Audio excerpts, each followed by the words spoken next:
اختلاف کو ختم کرنا آپس میں بیٹھ کر یہ ضروری ہے کتاب و سنت کی بنیاد پر، کتاب و سنت کی بنیاد پر فَإِن تَنَازَعْتُمْ فِي شَيْءٍ فَرُدُّوهُ إِلَى اللَّهِ وَالرَّسُولِ، تو ان کو لوٹاؤ اللہ اور اس کے رسول کی طرف۔ یہ آیت جب بھی پڑھتے ہیں دوستو، آپ نے دیوبندیہ پڑھی ہوگی، ایک کتاب ہے دیوبندیہ، جو عربی میں ہے وہ اردو میں بھی ہے، وہ دیوبندیہ، اور اس کتاب میں جو لکھا ہے ایضاح الادلہ، ایک کتاب آئی تھی جس کو مولانا محمود الحسن دیوبندی نے لکھی تھی۔ وہ کتاب مولانا محمود الحسن دیوبندی دیوبند کے بہت بڑے مدرس تھے، وہ دیوبند مدرسہ، انہوں نے یہ کتاب لکھی تھی ایضاح الادلہ یا ایضاح الدلالہ ہے وہ اس کتاب کا نام۔ میں نے مدینہ یونیورسٹی میں اس کتاب کو پڑھا، لائبریری میں نکال کر، کہ اس میں آیت میں انہوں نے اختلاف کر دیا، آیت میں اپنی طرف سے بڑھا دیا۔ فَإِن تَنَازَعْتُمْ فِي شَيْءٍ فَرُدُّوهُ إِلَى اللَّهِ وَالرَّسُولِ ہے، تو اس کے بعد وَإِلَىٰ أُولِي الْأَمْرِ مِنكُمْ، تکلیف ثابت کرنے کے لیے مولانا محمد حسین بٹالوی پنجاب کے تھے اور سینئر تھے، وہ مولانا کیا کہتے ہیں میاں نذیر حسین محدث دہلوی کے اجلہ طلبہ میں سے تھے مولانا محمد حسین بٹالوی۔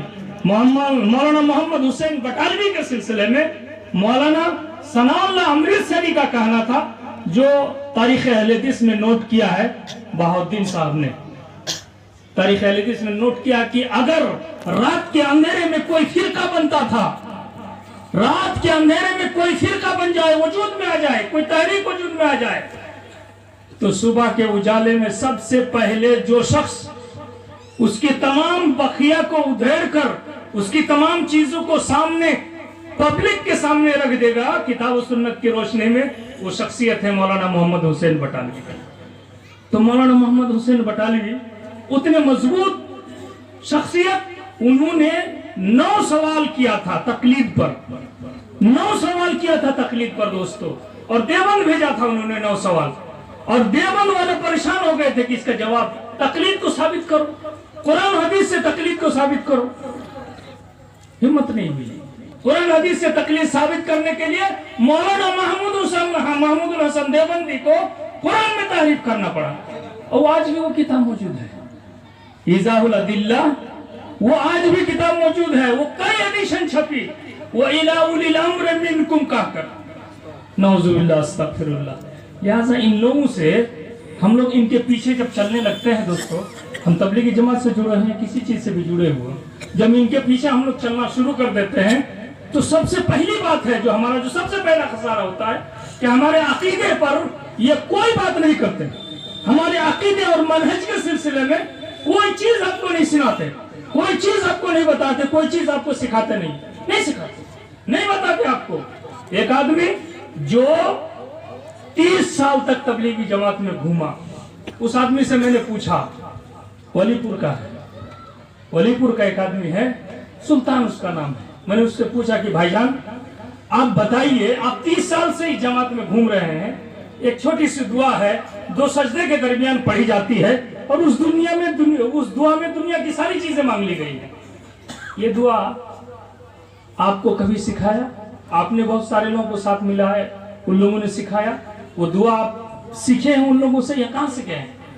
بولے کہ نا جی بھائی کنو دن سکھائی نہیں، کنو دن یہ دعا دورہ سکھائی نہیں، کہو کو سکھائی نہیں، 2 سجدے کے درمیان وہ لوگ کوئی دعا نہیں پڑھتے، دعا صحیح دعا ہے، اللہم اغفر لی ورحمنی وہدنی وعافنی وارزقنی، ایک روایت میں وجبرنی وارزقنی، کتنی اچھی دعا ہے، چھوٹی سی دعا ہے، لیکن نہیں سکھاتے۔ کیا سکھاتے ہیں؟ نماز سکھاتے ہیں، کون سے نماز؟ کہتے ہیں کہ آپ کو ضرورت پڑے گی تو اپنے عالم سے پوچھ لیجیے، ہم آپ کے ہاں سیکھنے کے لیے آئے، آپ کے ساتھ سیکھنے کے لیے آئے، ٹائم آپ کے پاس لگانے کے لیے آئے ہیں، آپ کہتے ہیں کہ ہم اپنے عالم کے پاس سیکھ لیں گے؟ ہاں اس طرح تو نہیں ہے، کنواں کے پاس ہم پہنچے ہوئے ہیں اور ہم کو اٹھا کر آپ پانی نہیں دے رہے ہیں، کیونکہ وہ سکھائیں گے نہیں آپ کو، کیونکہ سکھائیں گے تو یہ کہے گا کہ آپ مانتے کیوں نہیں ہیں، آپ کرتے کیوں نہیں، سوال اٹھ جائے گا نا، اس وجہ سے وہ لوگ اس طرح سے نہیں کرتے۔ لہذا دوستو سمجھنے کی ضرورت ہے، اختلاف فطری چیز ہے، لیکن مخالفت کے لیے تیار نہ ہو۔ یہ کتاب اللہ اور سنت رسول جب مل جائے، اب سوچئے اللہ کے رسول صلی اللہ علیہ وسلم کی زندگی کا ایک واقعہ، یعنی ان کی مرنے کے بعد کا ایک واقعہ بول کر اپنی بات ختم کرتا ہوں۔ ہمارا منہج کیا ہے، ہمارا طریقہ کیا ہے؟ دلیل مل گئی، سب کچھ ختم، کچھ نہیں۔ آج مولانا سلیمان صاحب نے جس طرح سے الحمدللہ کہا فیصلے پر، بہت خوشی ہوئی ہم لوگ کو۔ اور اللہ کے رسول صلی اللہ علیہ وسلم کا انتقال ہوتا ہے، صحابہ کرام میں اختلاف پیدا ہو گیا۔ پہلا اختلاف یہ ہو گیا کہ نبی کا انتقال ہوا ہے یا نہیں۔ حضرت عمر جیسی شخصیت، عبقری شخصیت، حضرت عمر جیسے امیر المومنین، ایمان والے شخص جو نبی کے ساتھ ہمیشہ رہے، جب سے ایمان لائے نبی کے ساتھ، نبی ہیں ابو بکر ہیں، عمر ہیں، عثمان ہیں، نبی ہیں ابو بکر ہیں، عمر ہیں، عثمان ہیں، بار بار یہ تذکرہ آیا حدیثوں میں۔ اور وہ کہہ رہے ہیں کہ نہیں، نبی کا انتقال نہیں ہوا۔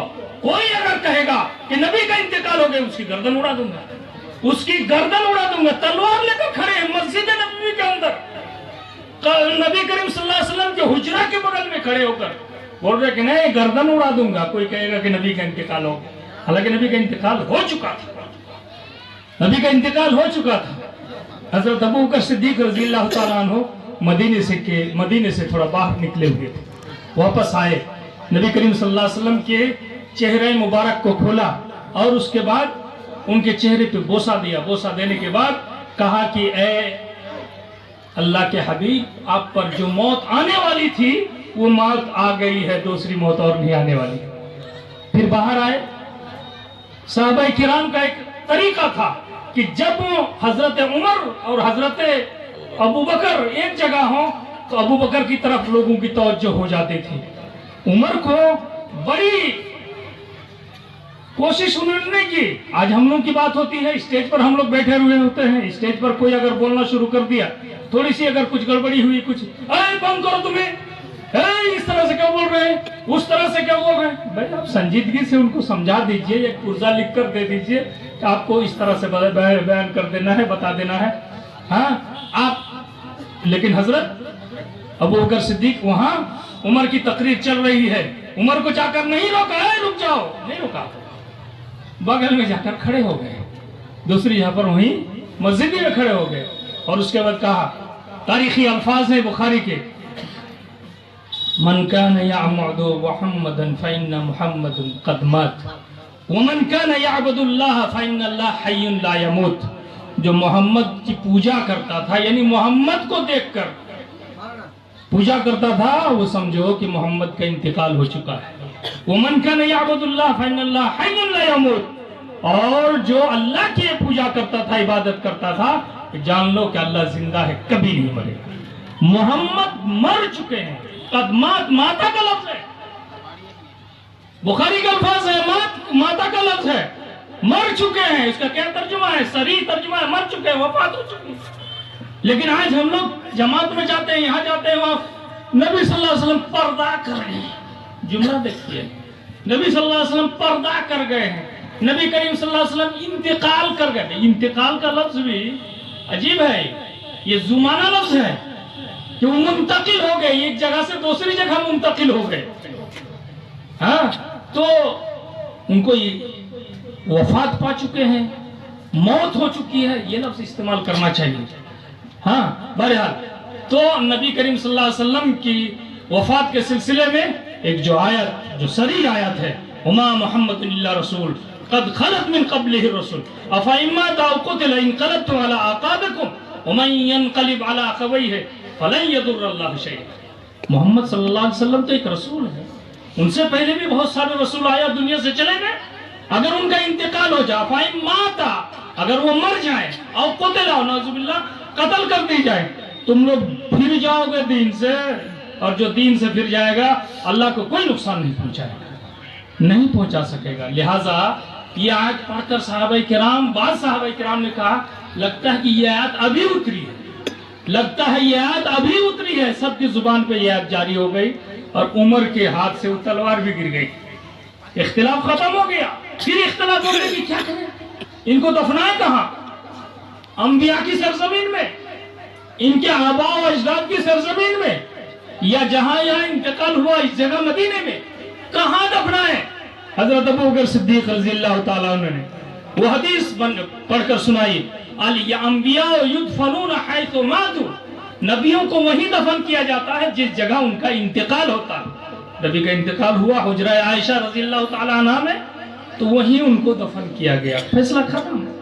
حدیث مل گئی، ختم۔ حدیث نہیں ملتی ہے۔ عبادت کے باب میں دوستو، الاصل فی العبادہ السکوت، التوقف۔ عبادت کے باب میں آپ کو دلیل ڈھونڈنا ہے، دلیل ہے، ثبوت کی دلیل ہے تو آپ فوراً اس کو مان لیجئے۔ نفی کی دلیل عبادت کے لیے ڈھونڈنا نہیں ہے۔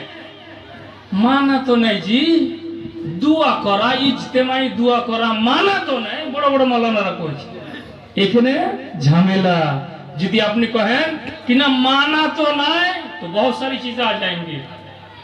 قبر پہ چادر چڑھانا مانا تو نہیں ہے، مردے سے مانگنا منع تو نہیں ہے، کھچڑا پکانا منع تو نہیں ہے، شب برات منانا منع تو نہیں ہے، تو کیا کیجئے گا آپ؟ وہاں جا کر کرنا شروع کر دیجئے گا۔ 3 رکعت نماز ہے مغرب کی، اس کو 4 رکعت کرنا منع تو نہیں ہے۔ 2 رکعت فجر کی پڑھتے ہیں، اس کو 4 رکعت کرنا منع تو نہیں ہے، تو کیسے کیجئے گا؟ اس لیے عبادت کے معاملے میں عقل لگانے کی کوئی ضرورت نہیں ہے۔